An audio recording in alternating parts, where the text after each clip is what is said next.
Good morning, Chairman. Good morning and welcome to the meeting of the Overview and Scrutiny Management Board. My name is Councillor Adam Stokes. I'm Chairman of this board. Tom Smith, Vice Chairman of the board, is also in attendance. Can I remind you that the audio-visual feed of this formal public meeting is being broadcasted live via the County Council's website, and all your comments will remain accessible online as the meeting recording remains on the Council's website. And with this in mind, I'd like to welcome members of the public and press watching this live today. So I'd like to welcome the Executive Councillors and Executive Support Councillors who are attending our meeting today. And I'd also welcome the following members of the corporate leadership team who are present today. I know Debbie's running a little bit late, but Andrew, thank you for joining us. And I would like to begin with a health and safety announcement. There is no fire drill planned this morning. In the event of a fire alarm sounding, we need to leave the council chamber through the doors behind you and leave the building through the reception into the front car park. We then need to wait in the car park for further instructions. Can I remind everyone to ensure their mobiles, laptops and iPads are on silent for the duration of the meeting.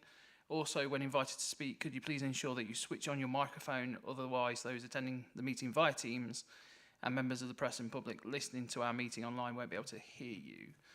Please be aware that you need to speak directly into the microphone to be heard. The hearing loop is now activated. Requests to speak will be collated by the Vice Chairman, so if you wish to speak during the meeting, can you please raise your hand and Councillor Tom Smith will make a note. We will try to ensure that everyone has the opportunity to ask questions and make contributions. However, I will close down the debate to ensure we keep to time. Therefore, I would appreciate contributions to be succinct and concise, and also ask that you indicate early when you wish to speak. We will now move on to the formal agenda, and item 1 is apologies for absence and replacement members. Emily, please. Thank you, Chairman. We've received apologies from Martin Kyle, Dr Emile Vanderzee and Councillor Hilton Spratt. Thank you. Declarations of members' interests. Members are reminded that they only need to declare any relevant interests for which have not been declared already on the Declaration of Pecuniary Interest form. Do any members wish to declare any further interests? No? Thank you. So item 3 is minutes of the meeting held on the 28th of September 2023. This is to confirm and sign the minutes from the last meeting of the board on the said date and as a correct record. These can be found on pages 7 to 12 of the agenda pack. I don't think we're going to reach that time again. That was quite a quick meeting. Do we have a proposer for those, please? Councillor Kendrick, thank you, and a seconder. Councillor Smith. So we will now take a vote. All those in favour, please. Thank you. Those against and any abstentions? Thank you. Chairman, this is a bit vague, I'm really sorry. I missed one meeting and I think it must have been this one because, yes. Yeah, so I have to abstain. Yeah, no problem. Thank you, Councillor Brockway. So thank you. Those minutes are now agreed as a correct and accurate record. So item 4, announcements by the Chairman, Executive Councillors and Chief Officers. My announcement is we do have a busy agenda today that includes considerations of 4 pre-decision items, one of which is exempt and will be taken at the end of this formal meeting.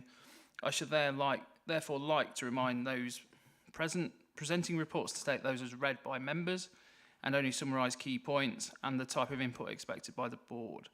I do intend on taking a 10-minute comfort break before the consideration of the exempt item. So we'll now move over to Executive Councillor announcements. Councillor Bootroyd, have you got any?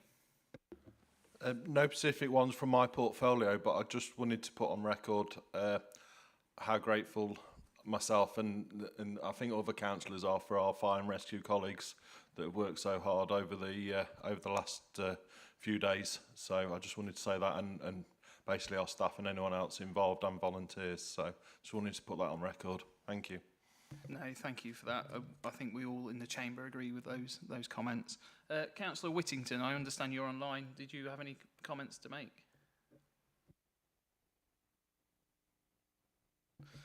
No. Andrew, you want to come in? Thank you.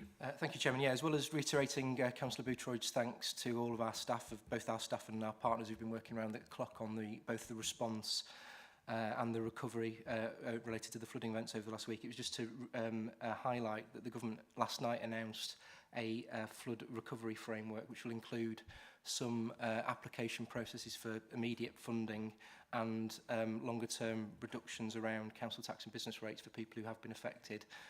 As more details become available, we'll signpost individuals to that through our usual communication channels, but just wanted to highlight that. Thank you. Thank you for that, Andrew. You wanted to come in, Councillor Pepper. Chairman, if you'd allow me, I'd just like to say congratulations to yourself on your marriage a couple of days ago. So congratulations, Chairman. Thank you, Nigel. Yeah, I do. That's the way to do things, isn't it? Yes, it was on Tuesday, so I'm here today chairing. So thank you. We'll now move on to item 5, which is consideration of call-ins. Emily, are there any? No, none received, Chairman. Thank you. Item 6, consideration of councillors' calls for action. Are there any for that? No, none Thank received, you, Emily. Chairman. Thank you. So we'll now move on to item 7, which is the LCC language service. So the language and interpretation and translation service contract held by the council is scheduled to conclude on the 31st of March 2024 with no available options for extension. This report outlines a suggested plan for acquiring a new contract and assigning the essential decision-making responsibilities. A decision will be taken by the leader of the council, who has the responsibility for resources, communications and commissioning, between the 30th of October and the 10th of November 2023. So our actions are that we consider the report and determine whether we support the recommendation to the leader of the council as set out on page 15 in the report, and to agree that our comments be passed on to the leader of the council in relation to this item. So this report will be introduced by Andrew Hansey, and over to you, Andrew. Thank you. Thank you, Chair. Morning, everyone. The paper is on page 15 of your pack. I'll just talk you through it. So the council currently has a contract in place for the provision of interpretation and translation services. The contract is due to end on the 31st of March next year, 2024. And as we just said, we don't have any options for extension of that contract. We've currently used the extensions that are available to us. So we're looking to procure a new contract. We'll be looking to do that on a 2-year basis, plus 2 additional 1-year contract extensions as part of that contract. Going to section 1, just to give some background with regards to the report. The service is available to residents within Lincolnshire, provides a translation interpretation service to ensure that individuals within our communities have access to information and can participate in aspects of service provision to them. And this makes sure that we are compliant as well under the Equality Act and ensures that we undertake all our duties as part of that. The current contract provides 4 elements: face-to-face interpretation, interpretation over the phone, remote interpretation via video calls, and also document and translation transcription services. It's quite an easy service to access, so you can go online, you can register online to use the service, and those that require an immediate translation service to be provided can phone a telephone number and put a PIN in to be able to access the service and get access to an interpreter. Under section 1A, it provides some information with regards to the current volumes based on this financial year. So you can see on the first table, it gives some information regarding the volumes of service provision under those 4 categories. Just to clarify, so face-to-face costs are based on time that we undertake the service for, whereas areas like translation and transcription is based on word count. So it's a document based on the volume of words within that document for translation. The main service users we've highlighted in green on the second table around the division. So typically children's, adults, children's health are the main service users of the service. And the top 10 languages, again, provided some information there for you in respect of top 3 being Polish, Lithuanian and British Sign Language as part of the current contract and spend for this year. Section 1B recommended the current route to procurement. As I said, there's not an option to do nothing. We have to provide translation services for those people who are unable to speak English or have English as their first language. and we can't do a direct award under the contract because we need to make sure that we obtain a cost-effective contract going forward. So we've identified with colleagues in commercial that the ESBO language services framework is suitable for us, and they are able to provide the full range of services that we currently offer. At the moment, there are 10 providers who are available under the ESBO framework that will be able to tender for the contract as well. So we've got a good selection of companies that can provide those services. Section 1C, financial analysis, you'll see that the volumes that we have experienced this year are projected to be slightly lower than we have had in the previous year. We do anticipate that potentially they may increase over the term of the new contract. So we are recommending a maximum contract value of 750,000 plus VAT on top of that, to allow for potential increases in volumes or increase in the base cost during the contract period. Although there will be no minimum guaranteed volume within the contract, so it can go lower. At the moment, the costs that are accrued because of the service are absorbed within the directorate, so we are invoiced and then directorates are cross-charged based on their usage. And as part of that, we also want to make sure that we are implementing some improvements to the way that we provide language services. We have a SharePoint page which we will be updating with the new provider's details.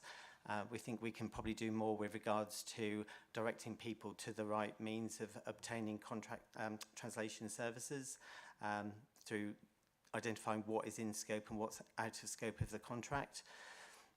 We will be looking at potentially setting up an internal network, people who have other languages or fluent in other languages, where we can set up an internal network to be able to support us with some of the translation services that we do. And we have already implemented translation services on the council's website, so you can go on, you can change your language, and you can read it obviously within the native language. And the digital assistant that we're looking at implementing as well in the near future will also have the ability to be able to talk to individuals in their own language as well. And there is obviously also the option to use internet-based translation services like Google Translate. Just need to be mindful that sometimes the accuracy rate of some of those translation services isn't always as high as using a professional translation service. So it may be suitable for doing sort of transcripts, but may not be as suitable to be able to do face-to-face translations, etc. And I think that is probably the main parts of what I wanted to say. Thank you, Chair. Brilliant, thank you. Do we have any questions, Andrew? Councillor Brockway, please. Yeah, thank you. I thought this is a very interesting paper, especially the pages on the demographics that you gave, population levels who do this, that and the other. It was very, very interesting, the ageing population, that sort of thing. I wonder, two questions really. Is there any likelihood that with asylum seekers coming in, the county council could be needed to require more translation services? I don't think so, but just asking the question. And the other question would be, please, is there any wriggle room or scope at all for our own officers to be involved in this? Because we have a number of officers who speak and use other languages, spoken and non-spoken. Just wondering about those two. Thank you. Yeah, I think from the first question, we have sort of anticipated whether there may be an increase in the volumes, which is why we sort of put the contract value slightly higher than our current levels of usage. It just gives us a bit more capacity to be able to provide those services if and when we need it. And yes, from the second question, yes, definitely, we want to be able to use some of our internal resource to be able to provide translation services as well. So if you can pull together individuals with those skills, then we should be able to sort of do our internal network, which also supports the contract. Thank you for those. Councillor Kendrick, please. Thank you, Chairman. I was just intrigued as I noticed that children's services top the table. What range of services or areas the translation services are needed for? Thank you. So it's quite a big range. It can vary from providing documents that individuals need to know. So it could be legal documents that have to be transcribed into their language, all the way through to court records for if we need to take children into care. So it's a big range. Yeah, it depends. Based on the individual who's using the services, at what stage they require those translation services to be provided. Thank you. Councillor Lee, please. Thanks. I just wanted to come back on something, Andrew, because I'm just a bit confused about it. Your comment about using our officers, and I totally appreciate it, could be a different position entirely, but I work at the hospital, and of course we have a translation service.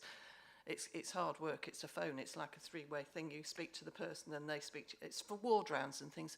We're not allowed to use relatives or members of staff because you only know by using a proper translation service that they are translating what's happening, if you get my drift. And as far as I'm aware, we're not allowed to use members of staff, and I just, I'm not saying it's right or wrong, I just wondered about it, that's all. Yeah. We have tried to do it in the past, and I think we just need to be really clear around what they're used for and how they are used as individuals. So, if they're providing local services, then that's helpful to us because they are potentially accessible. But obviously, we need to bear in mind that they also have a day job to do. Is whether we can use that network to be able to support us with that. But we did do some research around it, and Leicester have developed that type of model, and we spoke to them and they said that it works quite well, having both an internal provision and a contract as well. So as far as we're aware, there's no limitations on it. Can I just ask that you check that though, because Yeah. it's more about if it's right or not than if it's possible. We're just not allowed to do it because you wouldn't know if it was a language you didn't understand that the person was telling the other person. Do you know what I mean? I think that's more about using relatives and things, but I just wondered, that's all. Yeah, that's how I can pick that up. Yeah, and look into that. Thank you. Are there any further questions on this? No? Well, I've just got the one. So you've mentioned that the contract is being uplifted to ensure that we can cover any potential increase in the requirement for the service. I'm just wondering if that will be... can you provide assurances that cost overruns, if needed, because obviously the potential, as Councillor Brockway says, that we're using it more, will be minimised and it's effectively put across the different directorates? Yeah, I mean, it's a difficult one to predict, isn't it, as to the volumes that are coming through, which is why I think we've put in some information regarding ways that we could improve the process. Because it could be that, you could typically go to the translation service when you could use an alternative service like Google Translate for documentation. So that's why we want to be really clear around step-by-step process, around what's appropriate for you to do and what's not appropriate for our staff to do going forward, so we can try to route people in the right direction to make sure it's most cost-effective. Brilliant. Thank you. Any further questions from the board? No? Right, from here I will move that the board supports the recommendations detailed on page 15 of the report and asks that our comments are captured by Kiara, our designated scrutiny officer, to be shared with the leader of the council ahead of his consideration of a decision. Do I have a seconder, please? Councillor Brockway, thank you. So we'll now vote. Will all those in favour please show their hands? Thank you. I think that's unanimous, so I don't need to go through the other two. Thank you.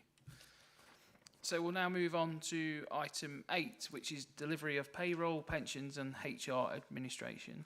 The corporate service support services contract with Serco is set to expire in March 2024, and the executive initially approved a shared service arrangement with Hoople Limited for payroll, pensions and HR administration. However, due to challenges in concluding a contract with Hoople, this report recommends insourcing these services instead of proceeding with the shared service arrangement. This report presents us with the options considered. Decision will be taken by the Executive Councillor for People Management, Legal and Corporate Property between the 6th and 30th of November 2023. So our actions are that we consider the report and determine whether we support the recommendation to the Executive Council as set out on pages 35 and 36 in the report, and agree that our comments be passed on to the Executive Council in relation to this item. And this report will be introduced by Tony Kavanagh and Sophie Reeve. Please, thank you. Thank you, Chair. I'm going to start with the introduction, looking at the history of this and also the dealings we've had with Hoople, and then Tony's going to take over a little later on in the report. So a quick reminder, Hoople Limited is a public sector owned company. It's owned by Herefordshire Council, the Wye Valley NHS Trust and Lincolnshire County Council. We have a 3% interest in the company, so we're very much a junior partner. In general commissioning terms, most councils deliver their own payrolls. And in 2020, and again in 2022 when we were looking at that, we were looking to see if there was a competitive marketplace where we had private sector providers of public sector payrolls. We couldn't find any that delivered the payroll service as a single service. On that basis, we determined that any attempt to run the usual competitive tender process would fail, and that was excluded from our options. I checked the market in September this year to see if there had been any change as a result of that or to that situation, and there hadn't. It remains the same. No private sector commercial providers. If you look at paragraph 1.9 at page 37 of the pack, it takes you back to where the executive were in May and June 2022 and the overall proposals they were asked to agree for the recommissioning arrangement as the Serco contract came to an end.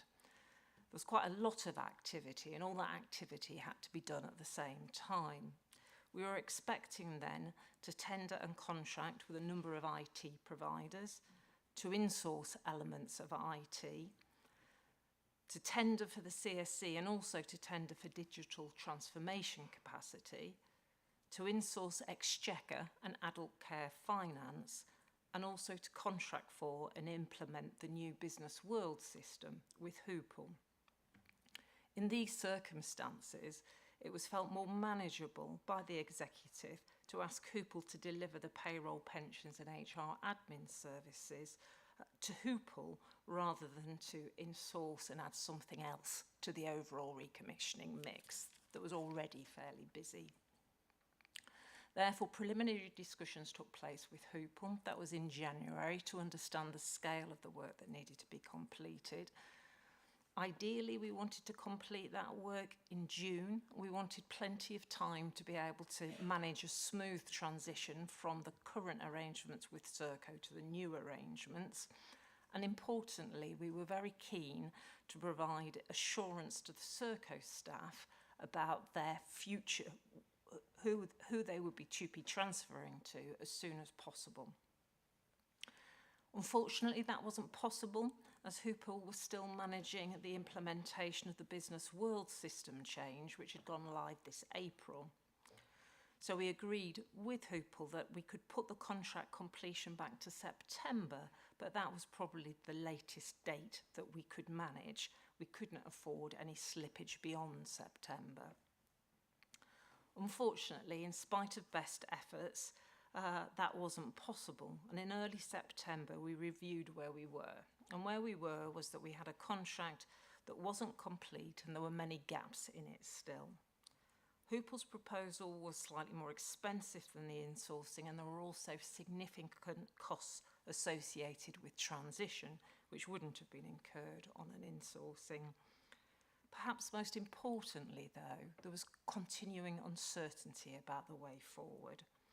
And we didn't have a firm idea or date that we could be confident in as to when we were actually going to be able to complete that contract, or perhaps whether in fact we were going to be able to complete that contract. This continued uncertainty was starting to cut across our transition programme. In transition, there's quite a lot of activities that we have to undergo, and we wanted to be able to start that with certainty about the new arrangements certainly in September. We were also concerned that it was becoming increasingly unsettling for Serco staff not knowing where they were going to be TUPE transferring to. The HR, admin and payroll staff had less information about that than their colleagues in finance when we knew we were insourcing those services. As a result, we concluded that we'd probably run out of time to agree a contract with Hoople and that we had to look at the alternative, and the alternative is insourcing. And I'm going to ask Tony to take you through that part of the report. Thanks, Sophie. Good morning, everybody. So in terms of the insourcing option, as you can see from page 40, 3.1 of the report, that there is clearly some evidence already from the government commercial function around the evidence that it can be a good thing to do from a council perspective.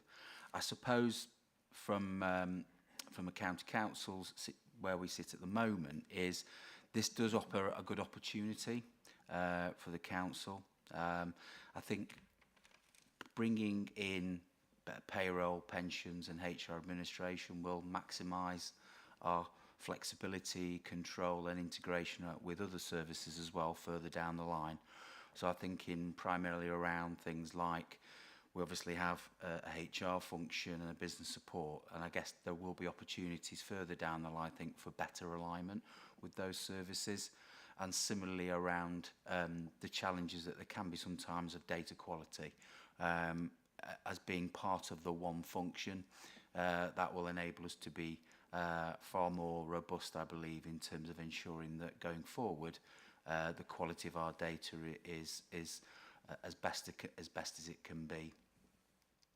Obviously, Sophie's referenced the costs, so I won't go into that again. Other than obviously, it is more cost effective. We believe in sourcing, and their transition costs themselves offer us again an opportunity which probably will be lower with it coming in house.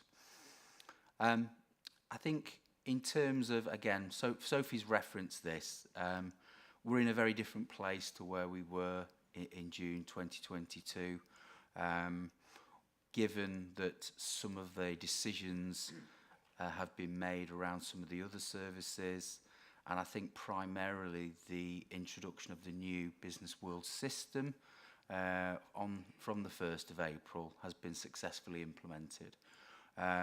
I don't think the risks are there that were perhaps in June 22, and that we've got the necessary capacity, I think, now in order to sort of manage that process.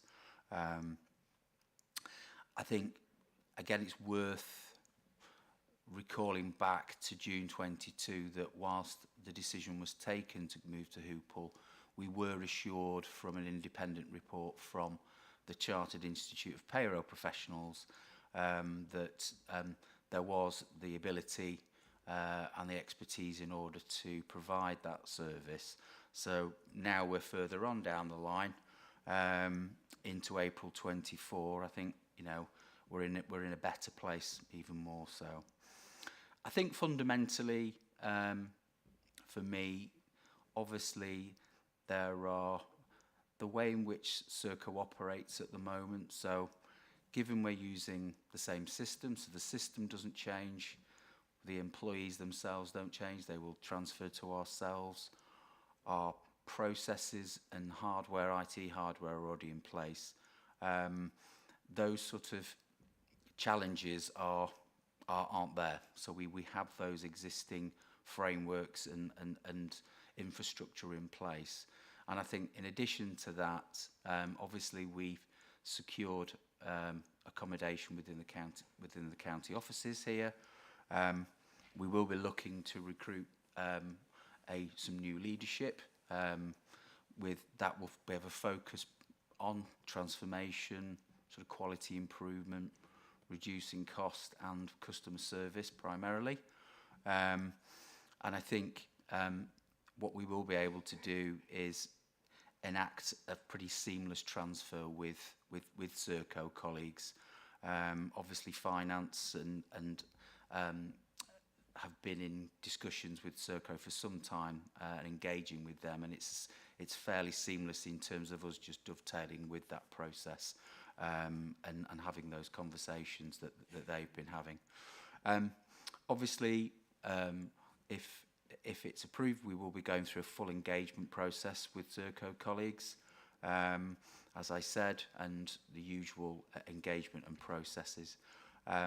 And also we will be engaging with our schools, who obviously are our customers as well, in terms of the service that we can offer to them from April next year. So I'm confident that we have the sufficient knowledge, expertise, with the staff transferring in to be able to sort of make this a successful transition. I'll stop there, Chairman. Thank you for that presentation. Can I just, before we go to questions, can I just remind members about the position with Hoople and commercial sensitivity? So if you've got any particular questions relating to that, we might have to go into private session. So can I go to the first speaker, which is Councillor Marfleet, please? Thank you. Interesting. We seem to sort of be back at Hoople again with issues. From what I hear, well, we had the issues of all the fire and rescue and all the pay associated with that, which it's like we're looking at one bit of this, and I'm not quite sure where we are in the whole scheme of everything in terms of the whole Hoople situation. What I do know and currently are hearing is that basically people aren't getting paid, it's all delayed, in terms of education and teachers. I don't think that side's got really caught up to speed with itself. It's sort of still issues ongoing there.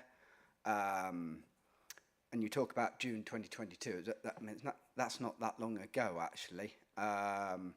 We've had this debate. I'm actually sort of quite confused, and I'm trying to be quite reserved about how I actually sort of ask the questions on this without sort of getting to really questioning. Actually just doesn't seem to have worked very well. So thank you for that question. I'm going to bring Andrew Crookham in on this. Yeah, so I'll put some points of clarification in, and then we'll go from there. So just to start with Councillor Marfleet's first bit of the response. So just to be clear, Hoople Limited provide us with our Business World system. That went live in April 2023, so just this April. Anything related to the old Business World, which was some of the comments that I think you were referring to there, in terms of problems, challenges, and what have you, were provided on an implementation that this council did itself, and quite frankly didn't do it that well, and that's history, and that's well versed. So there are two issues in play, and we need to park the Hoople provision of the system, I think.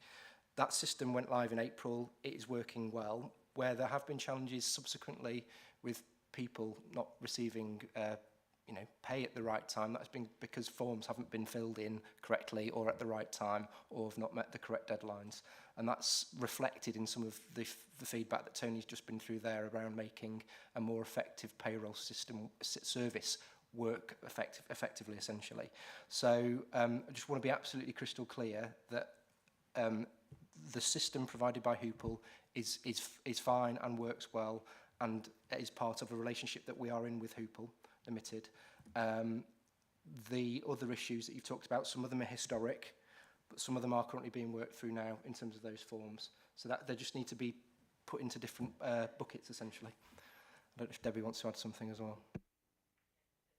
Thank you. And yeah, just really to build on what Andrew was saying, there is no doubt that there are currently some issues, particularly in fire and rescue, and particularly with regard to teachers.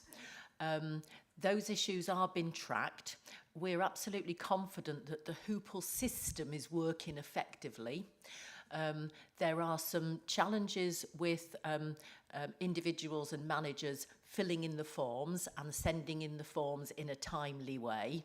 And obviously we are doing some additional training for school staff, but not all schools have been sort of readily attending the training, and therefore there are some issues with managers in terms of late authorisation. By the time then that gets to Serco, who are administering the payroll at this precise moment in time, they're then identifying errors in it and then sending it back, which means then the payroll deadline is missed. So that's with schools and with fire and rescue in particular. There are some other cases, council-wide, but it is predominantly in those areas. Schools, because I think we need to do more training, and schools need to recognise that, some of the deadlines are drop-dead deadlines almost. And then there are some particular issues with fire and rescue as well. Complexity, there is a lot of complexity within that system. We think that when we look at bringing it in-house, there's further work that we can do to make it a bit more streamlined. But again, with regard to the fire and rescue, it's a mix of late submission of forms. I suppose the way that Serco operate is that they deal with issues as and now in terms of with the deadline. So if somebody puts an early form in, it sort of stays there, and then they pick it up, and then it's got some data errors, and so it goes back. So we know that there's a lot of work to do to improve the system, but certainly the Hoople system as it is currently works. It's around training our staff, our managers, particularly school staff and our fire and rescue staff, and then probably having much more timely responses to how we process those forms, so we're not identifying errors late in the day, which means then they have to go back and they meet the deadline. So it is really complex, but I hope that's provided some additional clarity. I suppose the final bit of clarity is, when's all this going to be resolved? Well, yeah, so I think that's then segues us into the reason for this decision, I think, really. So as going back to what Tony said, I think bringing it in, having the control of the processes of paying, utilising the wider resources that we've got within the council around the business support team, for example, alongside the training that Debbie referred to, it leads to that critical mass of it's an important decision to make, and I think this is why we strongly believe it's the right thing to do now, where we are in the time process. Thank you. Councillor Brockway, please. Thank you, Chairman. I must say I found this paper quite alarming. It's worried me, actually, partly because it feels as though I'm being given information, but I need greater information. I think the first thing to say is very important that I think the action that you're taking here, or proposing to take, clearly shows that the council has learned very much from 2015. We were in a very bad situation there. We've got that learning on board now, and so it's possible to take a decision before anything else goes pear-shaped, if you see what I mean. So I think that's a very great positive. It's really good. However, I do feel, something's gone wrong here, and I would like, I don't know whether the chairman thinks this is public or private, but I'll ask my questions and then you can guide me. I would like to know more about what these problems were, where they went wrong. Were the problems on our side, their side? What has happened there? There isn't a huge amount of information from a scrutiny perspective about what the problems were. You were given an independent report, which I remember was studied. Or was the independent report in any way misleading? Did it lead us to think that there was capacity within Hoople to take this on? And I am aware that we do work very well with that organisation and that things are good. Something's gone wrong here. So, I'm going to support your decision, but I would like to know a bit more there. You said, just two more points, you talked about transition costs being very high. They have been. So does that mean we've had to spend a lot of money? And if so, is it recoverable? And the last question, point 3.2, paragraph 3.2, that entire paragraph is a really good reason why we should have stayed with ourselves in the first place. If you read that paragraph, it really gives all the reasons why LCC would be best placed to look after its own money, as it were. And I wonder, take the line, the council is in the best position to manage the compliance of its staff and schools. So why have we gone out in the first place? So a few questions there, but I think it is important to remember in this that this is a decision before something goes wrong.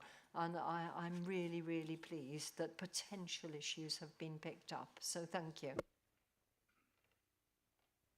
Andrew, do you want to come in? Okay, so I'll try and I might jump around your questions a bit, Councillor Brockway, if that's okay, and then I might try and bring Sophie in as well to talk about some of the detailed bit of the process. So, you know, I'll hold my hands up. I'll take accountability for it getting to September. I'm quite happy to take that accountability, and that's clearly what I get paid for.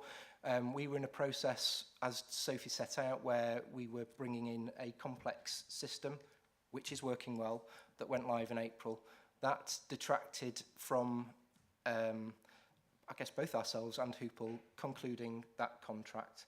So we, at that point in time, we allowed that timeline to be extended through to September, which felt like a reasonable period of time and gave us still 7 or 8 months of transition time at that point. As Sophie set out in her presentation, we got to September and there were challenges with that, and I'll pass over to her to explain those in a second in a bit more detail if she can, and bring some of the passages of the text to life. I think the other thing that was front and centre in that decision-making process as we brought that through in September were some of those transition costs. Clearly, we were, you know, there were essentially 2 options available to us. You know, you can proceed with the discussions with Hoople, but risk that you don't have a viable payroll service come April 2024, or you start to investigate the potential of an in-sourced function. Now, alongside that, you referenced the transition costs. The transition costs that the council would have incurred between October and April 2024, and I can say this in open session, would have been of the order of £500,000, which is a key decision figure in itself. And faced with the risk of the contract not being able to be completed and the council incurring £500,000 of transition costs, that was too big an issue. And that's when we started to have the discussions that have led to this paper. So I'm confident that we've made the right decision. It's not to say something would have gone wrong, but you are mitigating risk, much like we did with the decision that we made around the IT service last year. And you step in and you try and make the right, what feels like the right decision at the right time. We have incurred some transition costs already, and we're in conversation about those at the moment, so I haven't got an accurate figure on that. But it is not of the order of what we've talked about, of what we would have incurred between now and April. I think I've answered most of your questions there. I don't know whether I can hand over to Sophie for a bit more detail on the contractual side. Thank you, Andrew. I think it was always quite a tight time scale that we were working to. And that was necessary because of the system and the implementation of the system. That was taking up the majority of Hoople's management and senior leadership capacity, and it was that same capacity that we needed to rely on in order to conclude a services contract. We agreed the commercial principles fairly early with Hoople, and they were relatively straightforward commercial principles. So we had an accord with them. We were aware of the lawyers they'd used previously, and we used the same contract as the base for the services as we'd done for the system. So we wanted it to be as familiar to them as we could. But contracts are complex beasts, so we had a fairly comprehensive set of terms and conditions and 7 schedules attached to that, and that was a fairly straightforward contract. Probably 300 pages of contract and commerciality to discuss. We put out the contract as soon as we could, but we did stagger putting out that contract. There was one key schedule we weren't able to share with Hoople as early as we would have liked to, and that was around the council's responsibilities.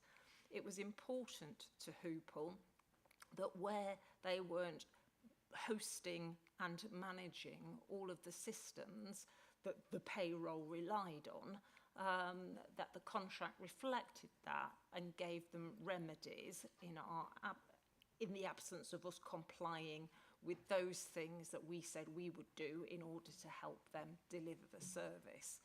That was quite a complicated conversation because it involved people from information management, IT, commercial and legal. So it was difficult for that to be managed very quickly, and it ate up more time, I think, than we thought it was going to.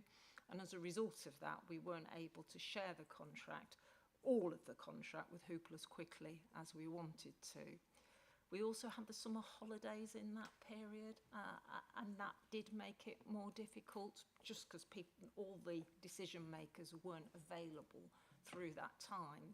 So I think it was quite a challenge that we set ourselves, and as Andrew said, we were always conscious of the fact that there was only so much time we had to do this before it started to upskittle effectively the whole of the corporate support services programme, which is why we've brought the decision that we have. When we agreed the September deadline, we were reasonably confident at that point. Well, I have to say I was very confident that we could meet that.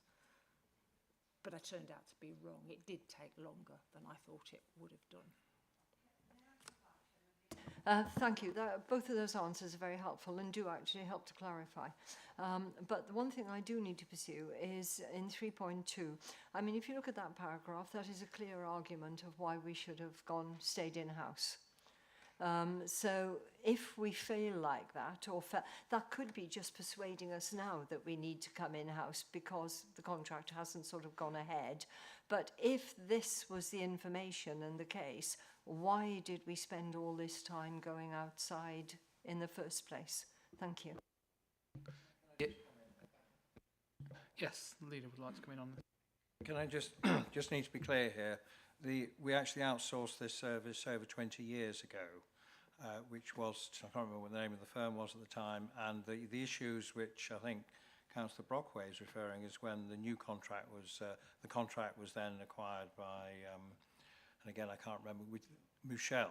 And as we all know, back in 2015, there were some very big teething issues, and I think they weren't all necessarily the fault of Michel. I think in retrospect, there was as much fault with the way the council was running its own systems. And I have to say, although there were those teething problems at the start of that contract, Michel, working with ourselves, actually did invest a substantial amount of money into that contract to make sure that they resolved it. It was a substantial amount of money which were resolved. And there were still issues with the way the council itself was organising itself, shall we say, and there's been a lot of work done to actually sort that out. So I don't, and the actual cost saving to the council 20 years ago was substantial, and I think the issue is certainly in terms of technology, I don't think any council is in a position these days to run its own hardware. Software is a different matter. I do take the point Councillor Brockway's made, but I think what part of the, as things evolved, as part of the issue we were looking at is certainly what happened back, we don't want to repeat performance of what happened back in 2015 where there was disruption and there was issues. There was just to remind you also, this is not about paying suppliers, it's merely about payroll, but we do want to be in a position in when the new contract starts that people are paid properly, but as has been also described here, it does require both people in schools, both people in the council to follow the system. And if you don't follow the system, and I think that's something that Serco told us, if people don't follow the system, and the system's there for a very good reason, for control and for security, if people don't follow the system and fill the forms in properly, bluntly, there will be problems. And sometimes I have to say, people tend to blame Serco or the council when possibly a look in the mirror might be a better way forward. So hopefully we'll get to the stage, but I don't actually agree with you, Councillor Brock. It was a mistake to outsource this in the first place. There have been massive savings from it, but at this stage, the way things evolved with the market and with how people are paid, I think that is the recommendation, to bring part of it in-house is, I think, the best way forward. So I don't know whether Debbie or anything wants to add, but that's, I think we need to be clear, it wasn't outsourced in 2015, it was over 20 years ago. No, sorry, just to come back, just to clarify what I said. I wasn't implying it was a mistake because I wasn't here 20 years ago. I honestly didn't think it was a mistake. I was just wondering, giving the languaging of 3.2, why we did it. But thanks, these explanations are very helpful. Andrew, you want to come in? Yeah, I'll just add a bit further to what Councillor Hill said. So, and this comes back to the bit that I think that Sophie talked about in her introduction, really. When the decision was originally put before members and agreed back in 2022, we were faced with a lot more of a complex commissioning arrangement.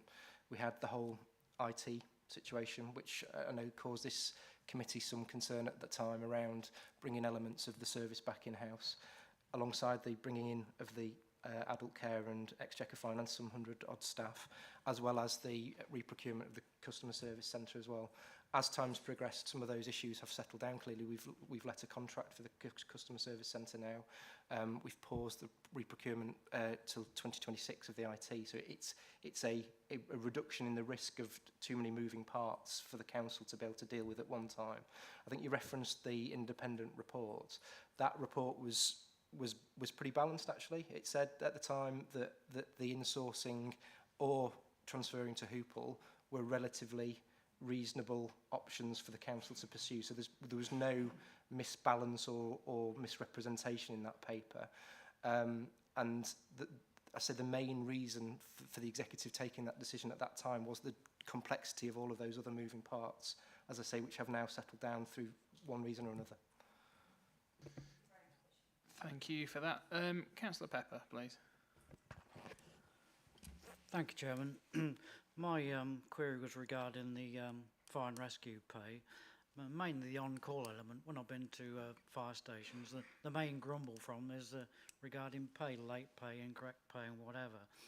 And it's really important to them, and I really need to reiterate, it's really important to them because they've actually lost money from their primary employer. And it's quite a unique situation because I don't think that happens with any other members of staff where they're losing money like fire and rescue are through their primary employer. So it's important they get it on time. And this is not a recent Hoople thing. This has been going on for years, quite honestly. I know the Chief Executive's adequately explained the answer in response to Councillor Marfleet, but however, by bringing it in-house, do we foresee improvements on with this issue? It seemed to me probably would be. It might be easy to sort out, but do the officers see it will be an improved service? Yeah, thank you very much, Councillor Pepper. And the challenges with regard to fire and rescue are well known, through officers and through members. And obviously, I speak to the portfolio holder quite regularly around some of the challenges. And it certainly is the big issue that comes up when members go and visit the various crews at their local stations. I think in Tony's presentation, Tony alluded to us needing to look at leadership of those different services. And there is something for me that I think in terms of additional capacity and strong leadership for fire and rescue in particular, as well as for schools, is needed. So as we look at insourcing the service and we look at what resources needed where, what skill base is needed where, I think that that's an area where we do need to look at really strong leadership moving forward. And obviously we'll be able to make those decisions in collaboration with the executive pending on the decision that's made today. So I think that's the issue in terms of the response to the question. We would see that we need to put greater capacity and leadership, particularly into fire and rescue.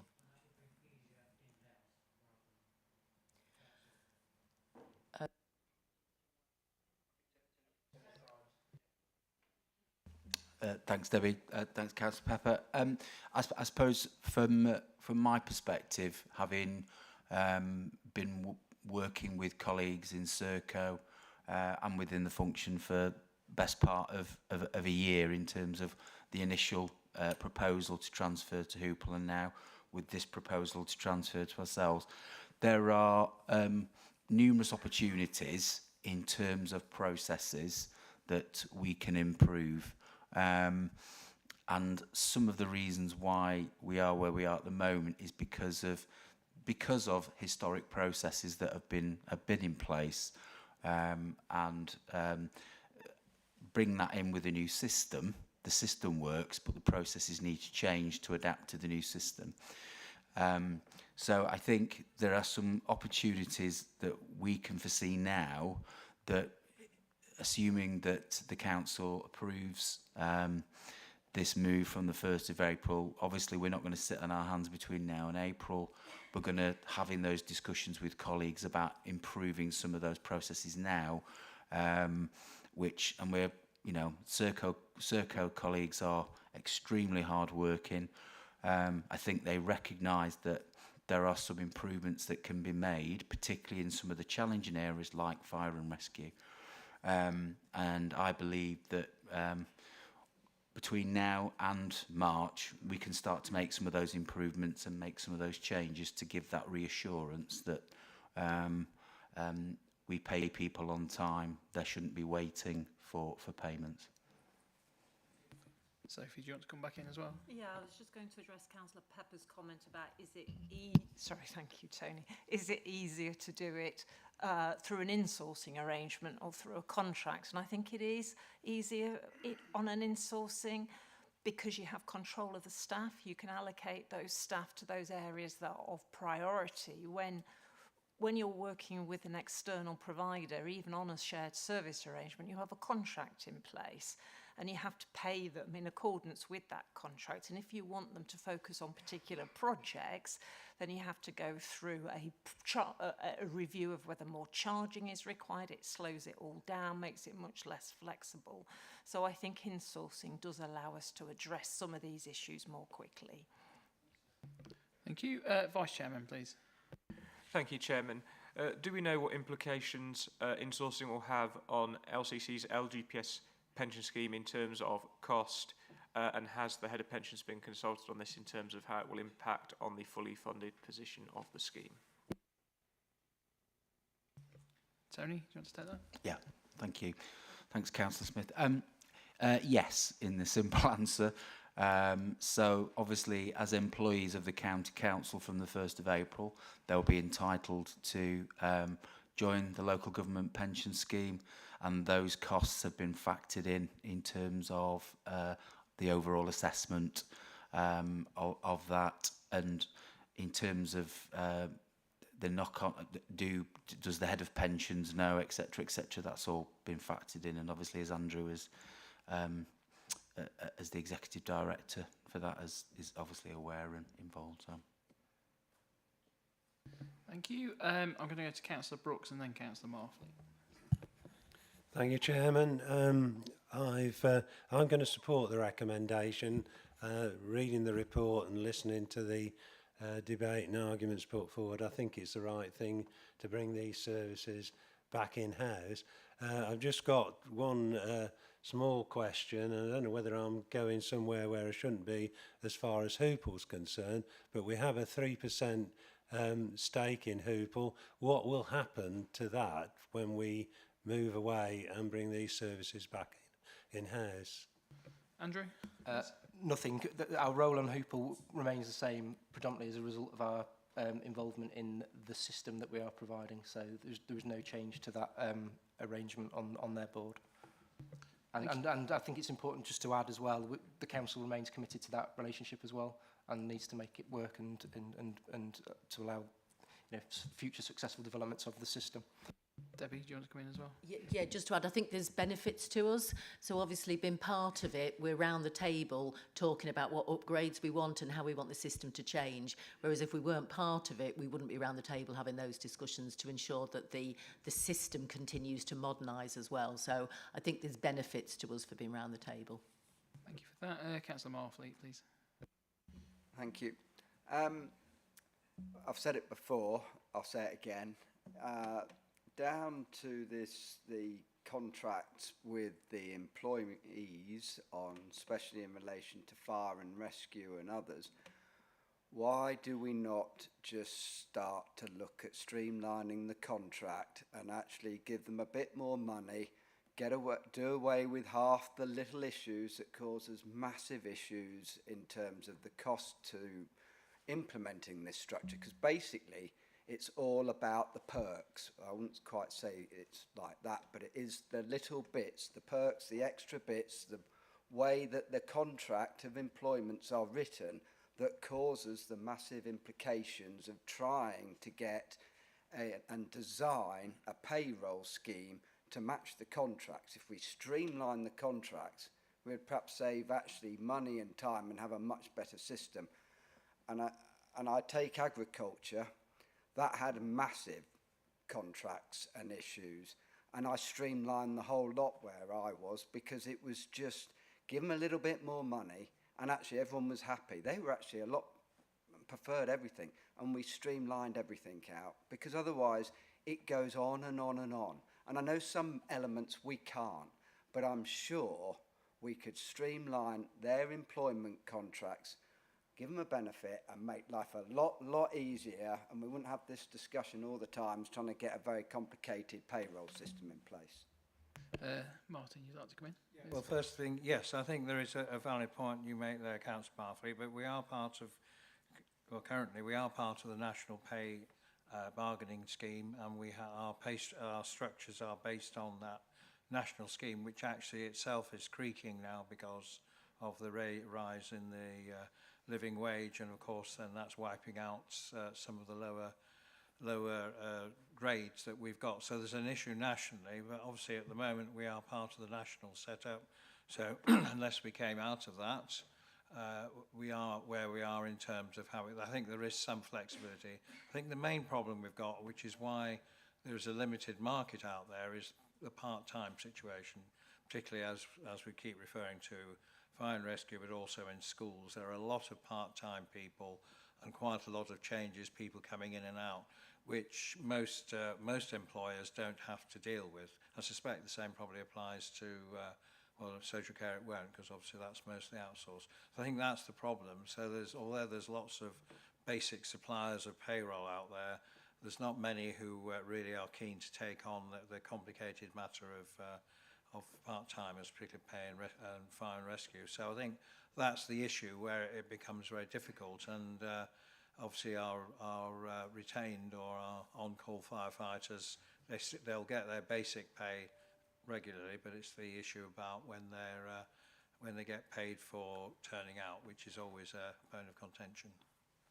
Debbie, do you want to come in as well? Yeah, thank you. Just to add and support what Councillor Hill has said, obviously we're a complex organisation, so we don't only have the Green Book, which obviously is the local government. We also have staff who work within health terms and conditions, staff who work within fire and rescue terms and conditions, staff who are 2P'd into the council who've got the legal right to retain their own terms and conditions. And so I think all of us would love to simplify it. It is incredibly complex to do that, given the complexity of the workforce that we have.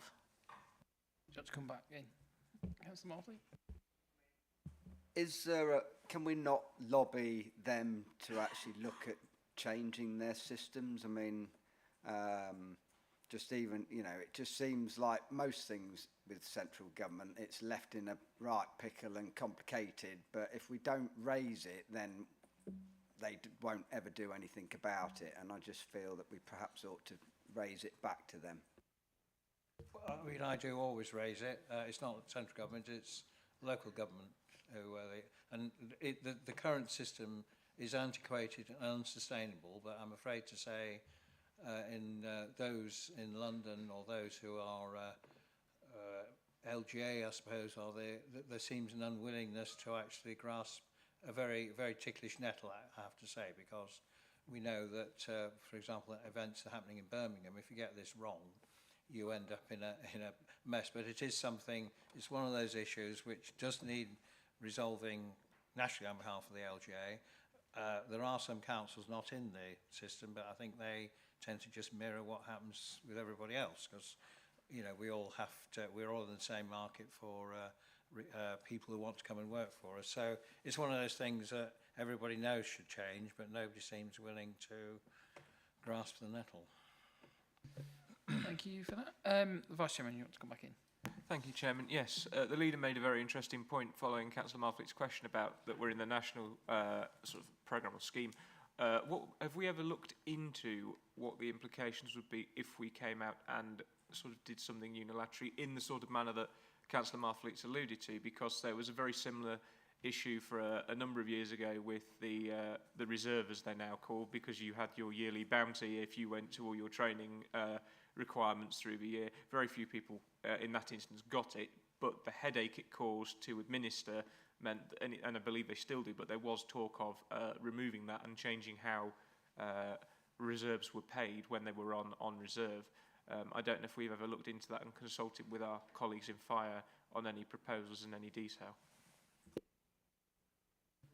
I've had various discussions with various chief execs over the years on this. I mean, you know, I share your frustration, because my view would be that is it bad? But all I would say, the evidence of those councils, I think mostly in the southeast, who have actually done their own thing, in reality, all they do is mirror what everybody else does. So it's, well, I think pragmatically, probably the better way is trying to get the sector to reform. But at the moment it's frustrating. Yeah, I mean, we have looked at in the past whether the feasibility of this, but I don't know where. Obviously I've got professionals here. I think it is a massive undertaking, and there are advantages, but whether the advantages outweigh the disruption, I don't know. Perhaps Andrew, you know, could give a national, Debbie. I can come in first, and then colleagues can join me. So we've looked at it tentatively. We haven't done any robust business case around it. What we see when we look at those local authorities who have stepped away from national terms and conditions is they have tended then to mirror national terms and conditions because they need to be competitive. We all know the challenges of recruiting those hard to employ staff in terms of social workers, you know, legal, a whole raft of staff. If you're not competitive, then obviously people move to neighbouring local authorities. And I don't think we should underestimate the transition cost neither of moving from one system to another. The transition cost from moving to one system to another, even just using the GLEAR job evaluation as an example, was fairly significant. Certainly we could look at it. There's nothing to stop us looking at it. But looking at those that have moved, the more that they deviate, the more that those transition costs become very, very, very significant. And then they end up having to revert back to be competitive in order to recruit and retain staff. Okay, thank you for that answer. Are there any further comments or questions on this report? No? Right, then I'll move that the board supports the recommendations detailed on pages 35 to 36 of the report, and ask that our comments are captured by Kiara, our designated scrutiny officer, be shared with the executive councillor ahead of his consideration of a decision. Do I have a seconder, please? Vice Chairman seconds that. So we'll now go to the vote. All those in favour, please show their hands. Thank you. That is unanimous. Thank you. Thank you all for that. Thank you for the presentations. So item 9, we are now moving on to draft infrastructure funding statement. The report requests approval for the release of the infrastructure funding statement, IFS, as presented in the attached Appendix A on page 54. A decision will be taken by the Leader of the Council, the Executive Council for Resources, Communications and Commissioning, between the 6th and 10th of November 2023. Our actions required are that we consider the report and determine whether we support the recommendations to the Leader as set out on page 49 in the report, and agree that our comments are passed on to the Leader of the Council in relation to this item. This item and this report will be introduced by Brendan Gallagher, who is Principal Planning Officer for Infrastructure. So over to you, Brendan, please. Thank you, Chair, and good morning, everybody. Yes, as you've said, Chair, we'll be talking about the IFS. You will likely remember from previous years that this document is an annual requirement for all councils to report on prescribed matters related to developer contributions. In a bit more detail, the IFS must do 3 broad things, and the draft before you does that at 3 sections. The first is to set out intentions for future use of Community Infrastructure Levy, or CIL, CIL spending. The second is to record CIL activities from 22-23 financial year, and the third is to record planning obligation or Section 106 activities for 22-23 year. Following scrutiny, as the Chair has said, the IFS will go to the leader for approval. As included in your report, the IFS fulfills the legal requirements and is recommended for the leader's approval. The Chair kindly went through the actions required, and there are no alternatives to publishing an IFS, but officers may review part of the document on the basis of member comments. Thank you for the presentation. Do we have any questions or comments on this report? No? So I've actually got one. So it's with regards to page 8 and 9 of the appendix, actually, Appendix A, which is page 62 and 63 of the report.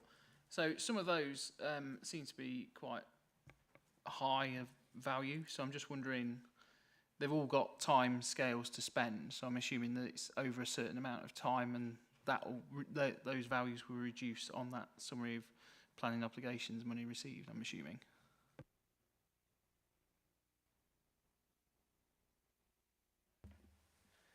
Sorry, Chair, I'm just getting to the page that you mentioned, but just to make sure that I... Yeah, so it's table 1. I'm on the same page as you, good, yeah.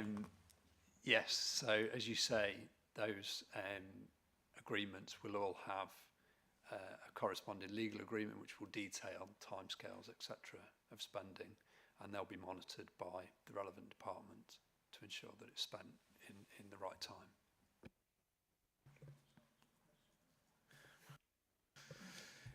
No, but it's, yes, Debbie, thank you. Thank you. So, yes, Brendan said there's legal agreements, and then it is monitored by the department. So just really to sort of expand on that, to provide some additional clarity, a lot of this is around education places and schools, and we monitor as houses are built and pupils come forward. What we don't want to do is to enlarge a school, put additional places in there so that the local community don't utilise them, other communities utilise them, and then when houses are built, there's no places then for the local community. So there's a lot of dialogue with the infrastructure team and the service areas to make sure that the money comes forward at the right time to suit the development. So that's just some of the complexities that happen underneath that. That's great, thank you. That's what I assumed, to be honest. Do we have any further comments, questions? No?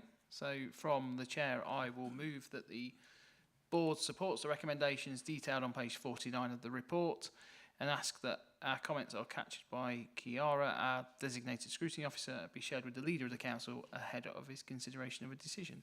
Do I have a seconder, please? Councillor Carrington, thank you.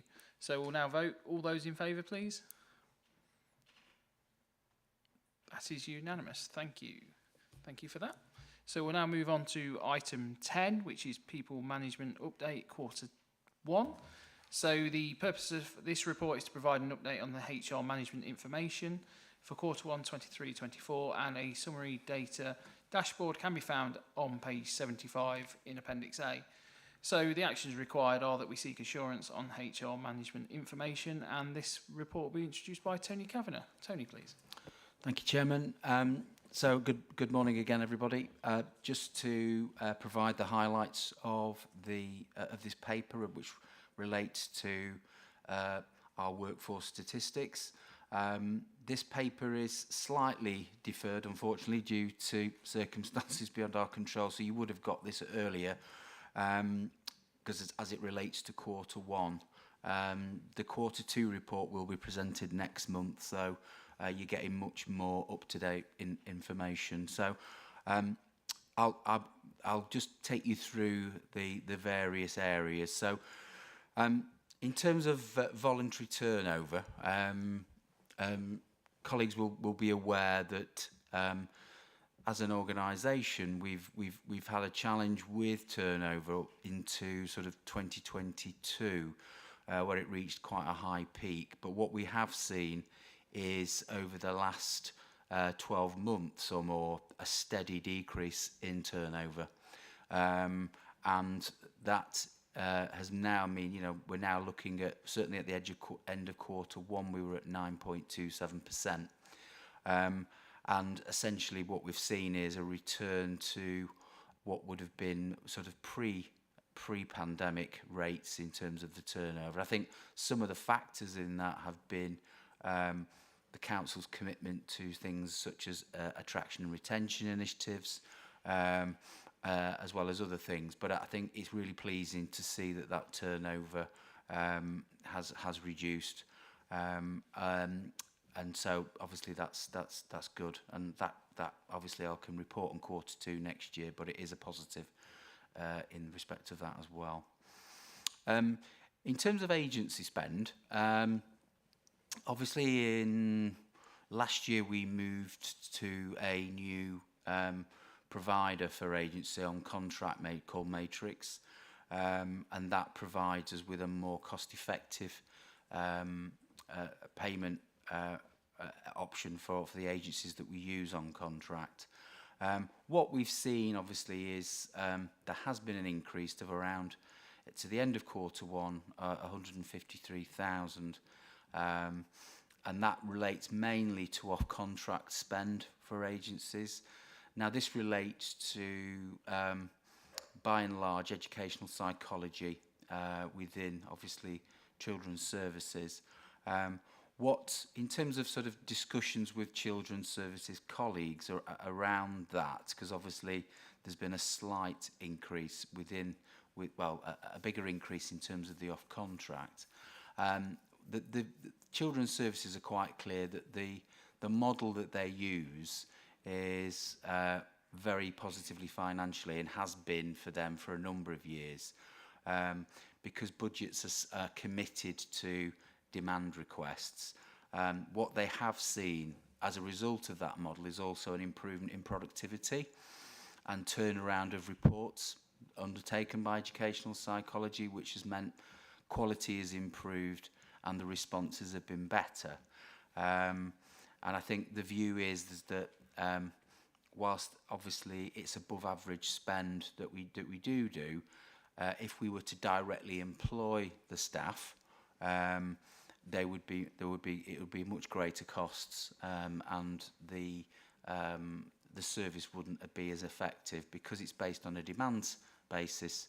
It is more cost effective, and that relationship has been in place for some time with the agency.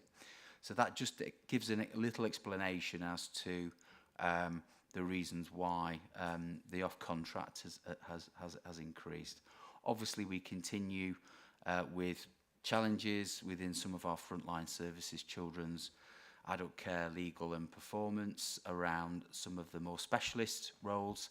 But again, that what we are seeing is a steady reduction in terms of the matrix agency, albeit there was a slight rise in quarter one, but that downward trend has continued, which I can go into further in next month's report. In terms of sickness absence, again, what we saw into 2022 was a rise of sickness absence rates, and then steadily since, well, certainly in the last 12 months or more, we have seen a steady downward trend to meet what is the council's target of 7.5 FTE per employee. We know also, as I say, which I'll explain some more next month, is around that absence is now sitting below that level. So we've seen a continuation of that downward trend, which again, obviously, is very, very welcome. There's continued to be obviously peaks within some of those more challenging areas, adult care and community wellbeing, but again, we've seen some decreases there. Children's services have seen a slight increase in its quarter one, but the majority of the council services are below the 7.5 target, which is good. As before, and as with most organisations, mental health related absence continues to be the highest reason.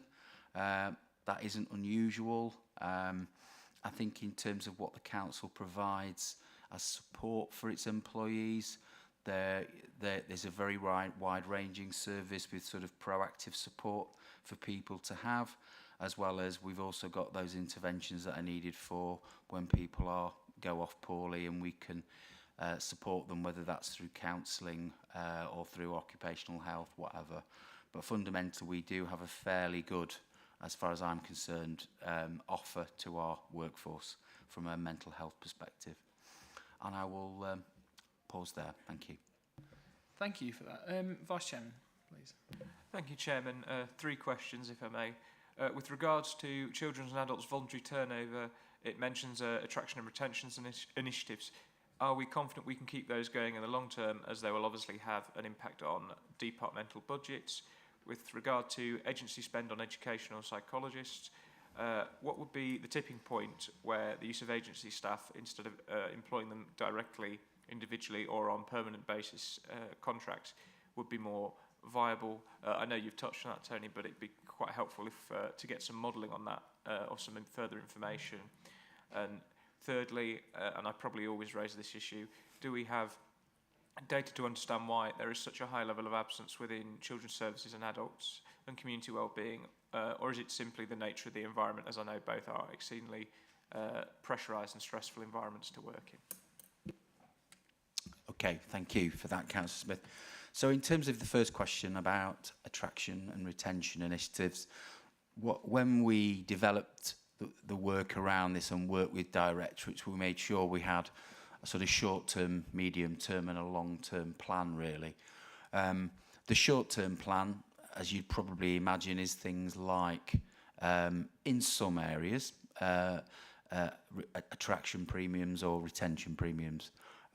What we've certainly seen is that the retention premium is certainly working in terms of those peak challenging areas in maintaining staff.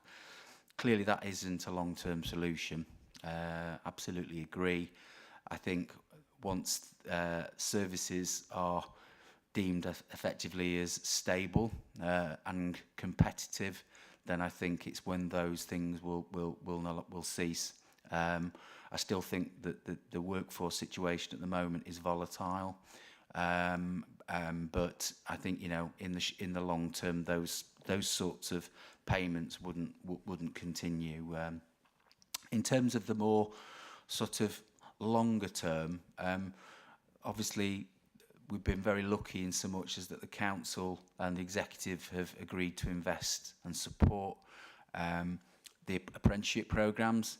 So the council has invested quite heavily in terms of its apprenticeships for the more hard to recruit areas. So I'll use the example of children's services with social work trainees. There's been a significant investment in numbers year on year. Those individuals are required to sign up to a retention clause so that we get a return on our investment. I guess the key thing is keeping those individuals employed within the council will help with the workforce planning side on that.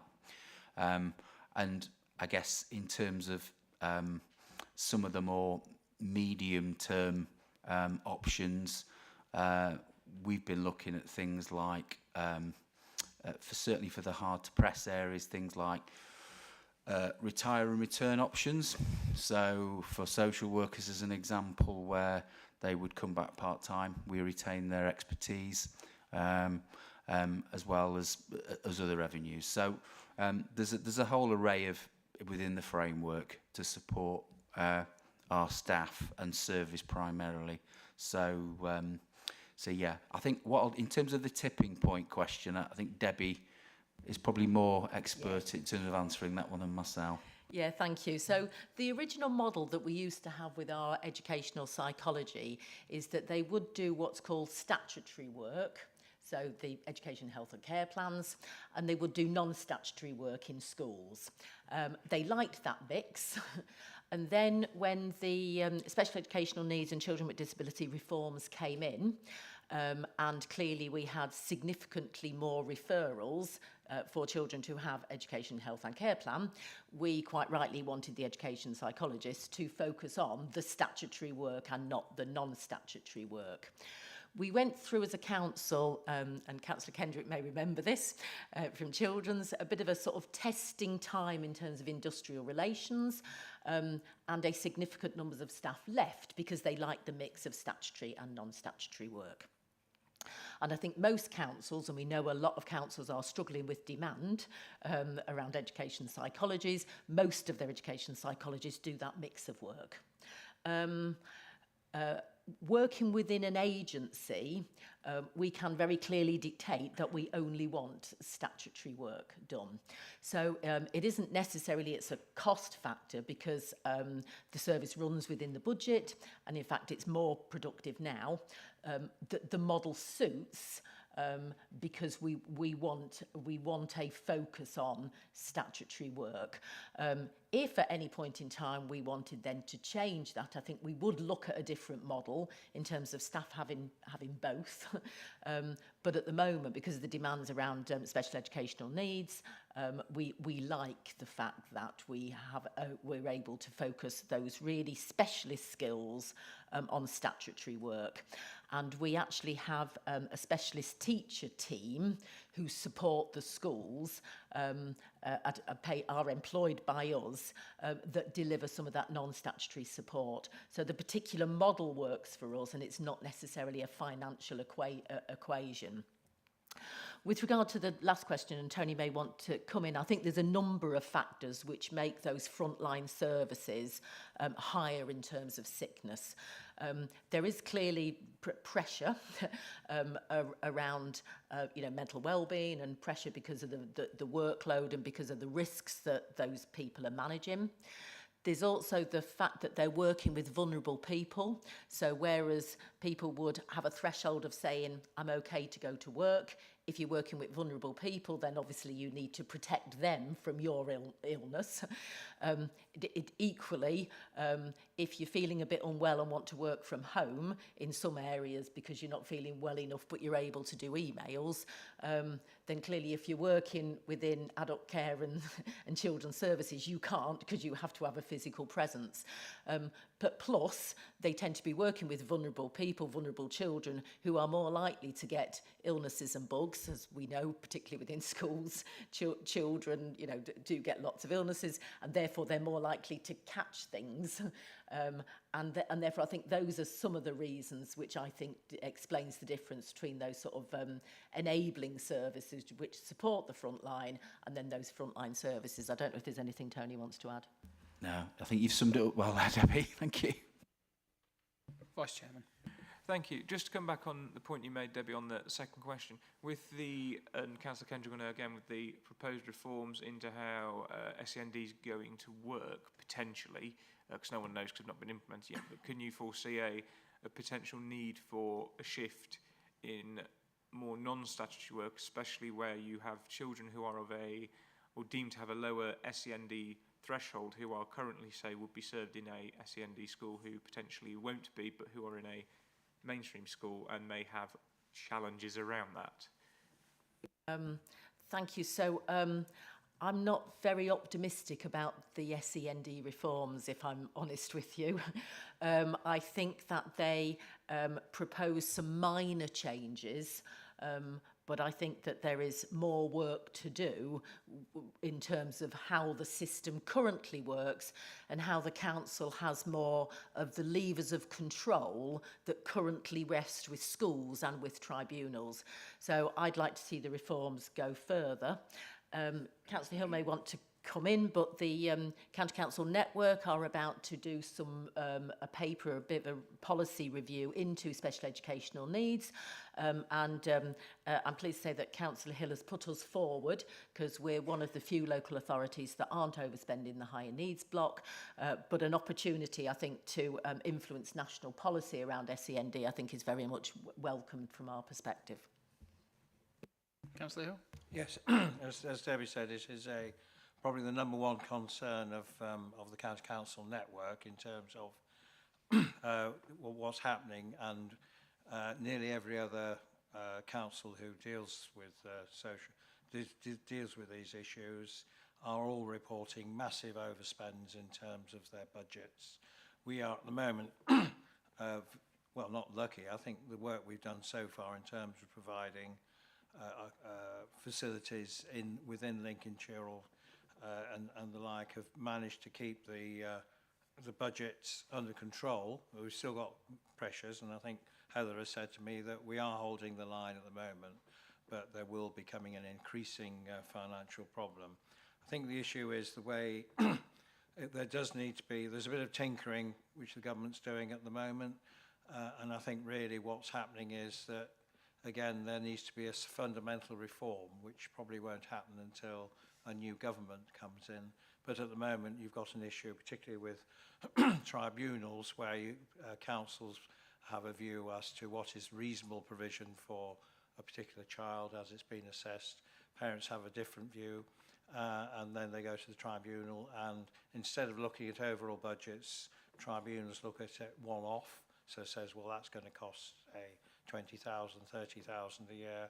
Well, the council can afford it. So I think there needs to be a better system of where they put it forward. But I'm afraid at the moment it's in the long grass a bit in terms of where you're going. There was an interesting comment by, I think it was one of the leaders of the councils. He'd done some research, and the actual pressure on SEND is in inverse proportion to deprivation.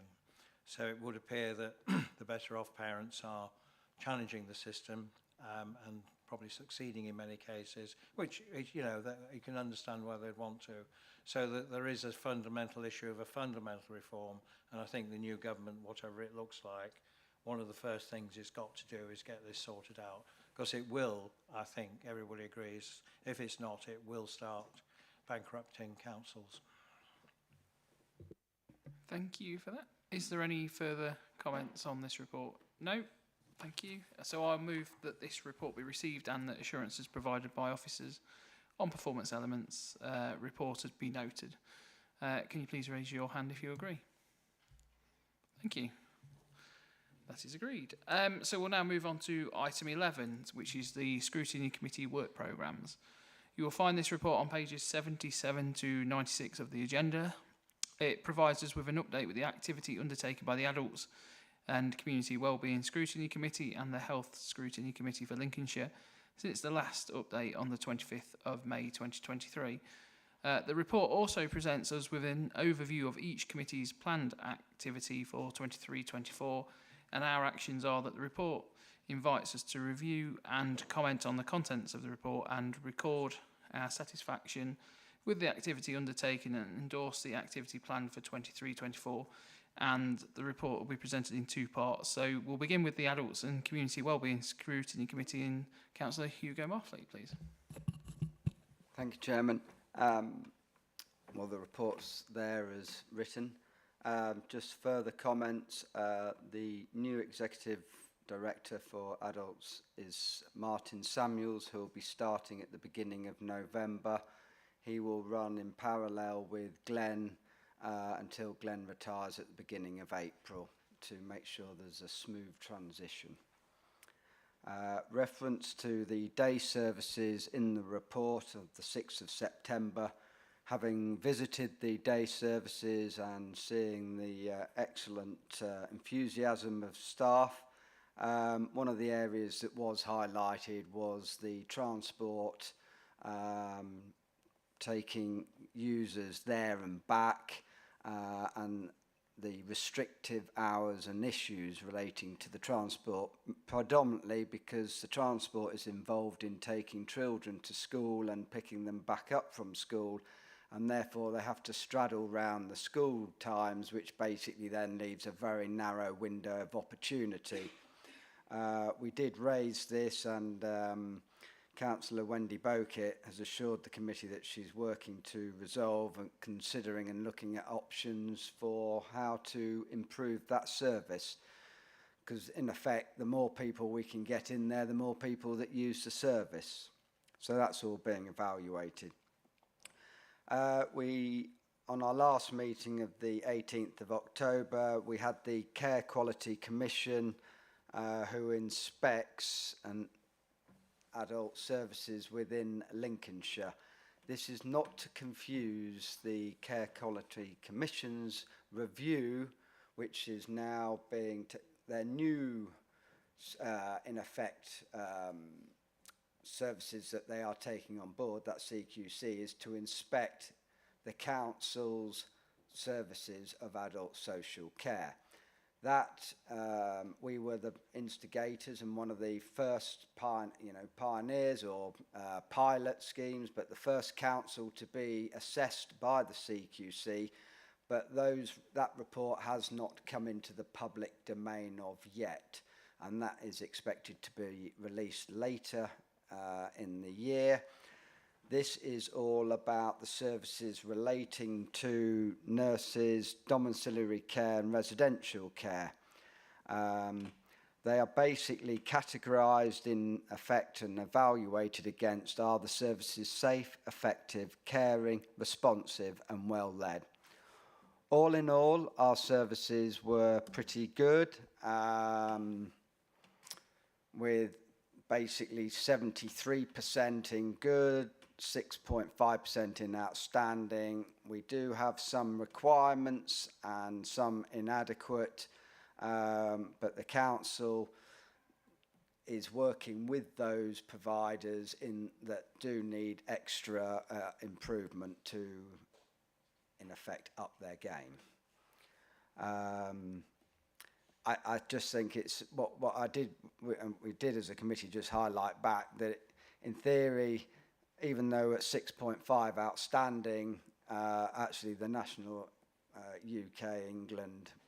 England level is actually at 5, but it would be nice to see if that figure was in double figures and not just in single figures in terms of should be a higher level altogether. But they've changed the way they're doing it, and at the minute we're all good. And what we have done is deferred the contract arrangements to our next scrutiny committee on how we operate and work within those sectors to make sure that we do improve them and lift them up. So that's coming back on our next committee.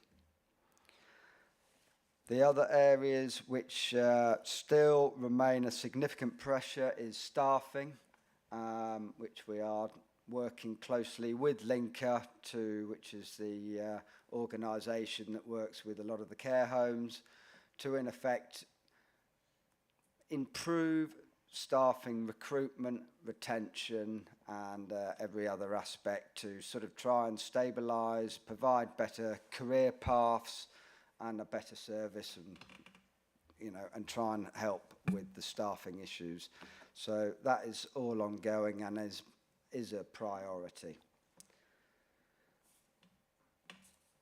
Other areas that we looked into was the adult care and community wellbeing budget.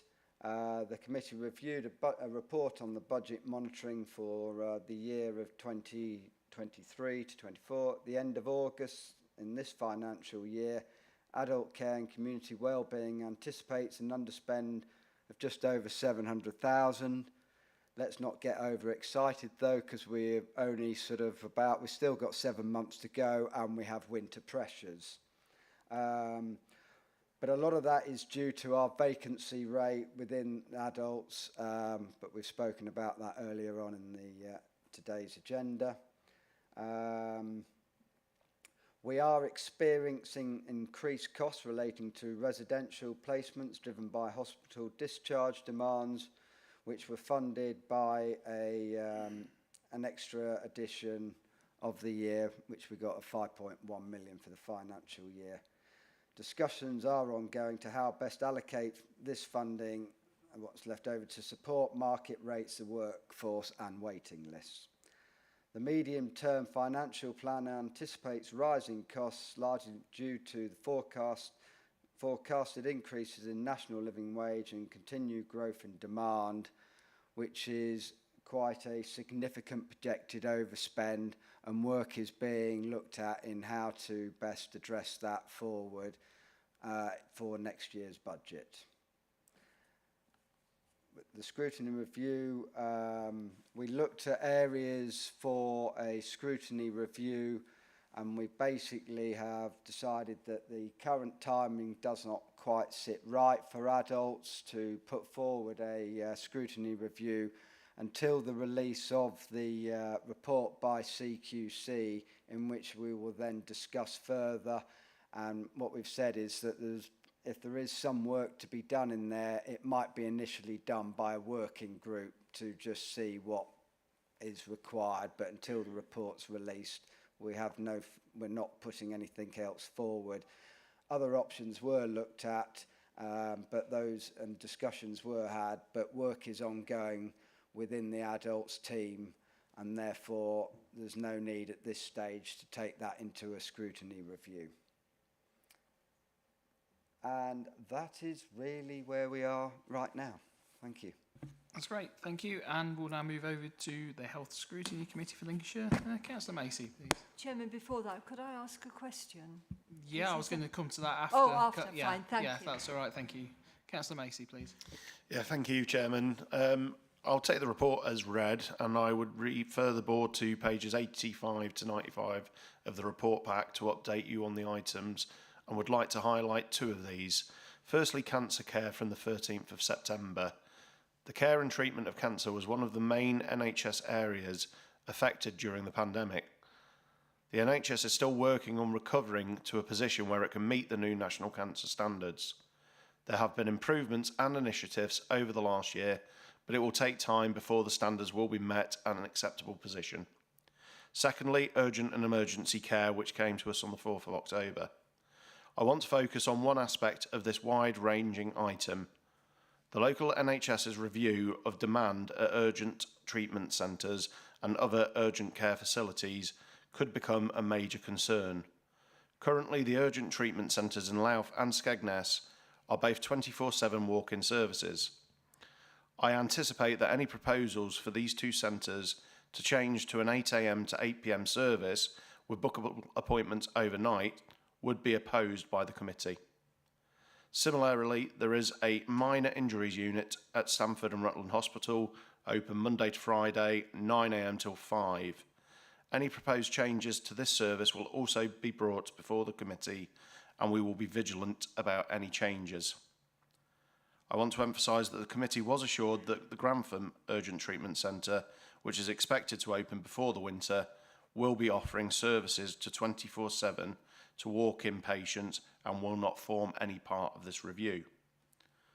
Although this has not been a formal agenda item since May, I would also like to report that the Hartshome Centre, Lincolnshire's male psychiatric intensive care unit, is due to open partially again from November, with an intention for services to be fully open from March 2024. In terms of future activity, there are no changes to the work programme at this particular point. There has been a joint health overview and scrutiny committee take place for the Humber and Lincolnshire Joint Health Overview and Scrutiny Committee, and this was on the 17th of October. The committee received a presentation from representatives from the NHS Humber and North Yorkshire Integrated Care Board, which set out the proposals contained in the consultation to change hospital services at Diana Princess of Wales Hospital in Grimsby and Scunthorpe General Hospital. Members of the committee raised the following concerns in relation to the proposals set out in the consultation. Firstly, travel and transport, particularly the impact on the relevant ambulance services and patients and families. Secondly, the impact on neighbouring trusts and the lack of feedback within the paperwork on their views. Thirdly, the current performance of the hospital and Northern Lincolnshire and Gould's NHS Foundation Trust, which has an overall trust rating of requires improvement, and whether the proposed changes would improve the services under consideration. The fourth point is the impact on recruitment and the retention of staff within the plan to have a 7-day service. Fifth, the risk that more services could become more centralised on one site in the future. Sixth, the impact on waiting lists for those services being concentrated in one location. 7th, the impact on patient flow and the accuracy of the mapping information, and 8th, the consultation process and level of communication. Members felt that the general public were not, on the whole, aware of this consultation or the impact the changes will have, and that better communication regarding the consultation needed to be undertaken. There were several suggestions from members for a number of communities and groups who should be consulted with, including those where English was not their first language. The committee has agreed that the individual health scrutiny committees for the 5 constituent councils should conduct their own work in relation to the consultation and provide feedback on the outcomes from this work at the next meeting in mid-December. The aim will be to find some common themes that need addressing by the NHS Humber and North Yorkshire Integrated Care Board for including in a response to the consultation. The Health Scrutiny Committee for Lincolnshire will be considering the consultation at our next meeting on the 8th of November, and I'm happy to take any questions. Thank you, Chairman. Thank you for that report. Councillor Brockway, please. Well, that's very kind. Thank you, Chairman. Sorry for jumping in there. Right, yeah, I've had a couple of incidents recently. I'm going to ask you about a councillor's need to know. I've had a couple of incidents lately, and once in the flooding, where I've been first on the ground with people's neighbours in a situation where a resident has been at risk, and in one case, in immediate danger. It's because of the emergency situation going on around, it's taken a long time to get a hold of officers at this and another council, and that's no fault. They were inundated, as we all know. But when they did get through, they refused me information that I needed to give the best help. For instance, information about a health condition which would have affected the way I reacted with that person. In one case, we had to try and get somebody out in a wheelchair from a flooded situation, but there were other medical conditions that I really needed to know. The authority needed to know, and I would have behaved differently had I known. Now, I'm aware of GDPR and all that sort of thing, but I wonder if there is anything adult social care or health, probably adult social care, could do to look at to the extent that the information can be given to councillors in particular situations as when we are first on the ground. So it's a difficult one, people's confidentiality, patient confidentiality, but if you've got to help them, you need to know what you're dealing with to help them. So if I could raise that, if it could be looked at or I could be guided, I'd appreciate it. Thank you. Shall I respond to that one? Thank you. Councillor Marfleet may want to come in. So it may be worth just taking offline and understanding the exact details of it, because whether or not we know the health information or whether health know the information. But the simplest way around the consent challenges are to seek and get consent from the individual, that the individual is happy for that information to be shared with councillors. And as long as you've got consent, then and they're able to give consent, they've got capacity to give consent, then that means it should be relatively easy. Now, accessing the consent for the individual to be satisfied in an emergency situation, but just understanding exactly what, because we don't necessarily have a list of all of the health issues. It may be a health issue. So happy to take it offline, but in essence, the easiest way is to get consent from the individual. Come back, sorry. Neither of these we could have got consent.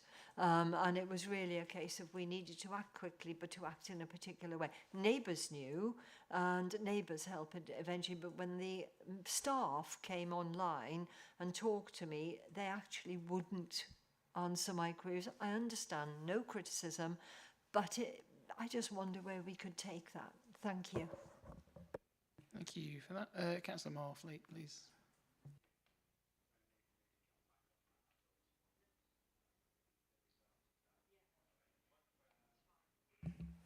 Sorry.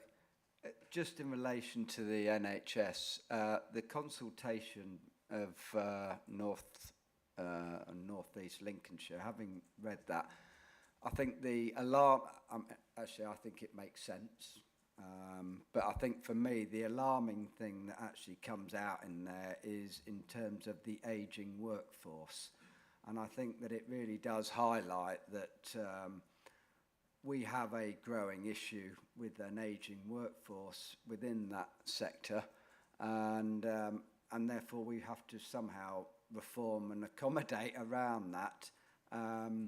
When it comes to sort of like an overnight provision in Louth on urgent centres, I actually think we're quite unique in Lincolnshire, because I think the rest of the country operates more on an 8 to 8 or something more during the day.